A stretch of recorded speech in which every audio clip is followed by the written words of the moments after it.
অনিচ্ছা সত্ত্বেও গণভোটের পক্ষে হ্যাঁ ভোট দেওয়ার জন্য জনগণকে বলছি। এর কোনো আইনি ভিত্তি নেই। গণভোটের পক্ষে কি আপনি নিজের কি কোনো অবস্থা মানে কার্যক্রম চালাচ্ছেন কিনা?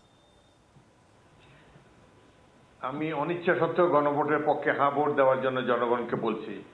অনিচ্ছা সত্ত্বেও এই জন্যে বলছি, একজন পুরনো দিনের রাজনৈতিক কর্মী হিসাবে, একজন সিনিয়র সিটিজেন হিসাবে আমি মনে করি এই যে গণভোট নিচ্ছে বর্তমান এই নির্বাচন কমিশনের অধীনে সরকারের প্ররোচনাতে, এর কোনো আইনি ভিত্তি নেই, যদিও এর একটি নীতিগত ভিত্তি আছে।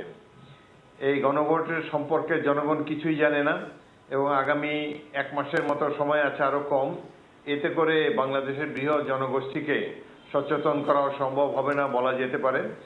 আরেকটি কারণ হলো, প্রেসিডেন্ট জিয়াউল হক একবার পাকিস্তানে একটা গণভোটের আয়োজন করেছিলেন। সেটি এইভাবে দেওয়া হয়েছিল যে আপনারা কি ইসলামের মূলনীতির প্রতি বিশ্বাসী? যদি হ্যাঁ হয় তাহলে আমি আগামী 5 বছরের জন্য প্রেসিডেন্ট।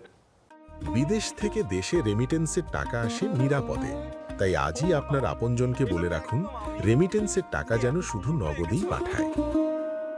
হ্যাঁ না ভোট বা রেফারেন্ডামের ব্যবস্থা হয়েছিল, সেখানে বাংলাদেশটা অতটা খারাপ না হলেও কিছুটা এরকম যে 4টি প্রশ্ন জনগণের উদ্দেশ্যে করা হবে। এই দুটিতে আমি একমত হতে পারি, দুটিতে দ্বিমত পোষণ করতে পারি, কিন্তু আমার মত প্রকাশের তো সে স্বাধীনতা নেই। তাছাড়া বর্তমান সরকার একটা নিরপেক্ষ সরকার, অন্তর্বর্তীকালীন সরকার। তারা হ্যাঁ ভোটের একটা পক্ষ নিয়ে নিয়েছে, হ্যাঁ ভোটের পক্ষে।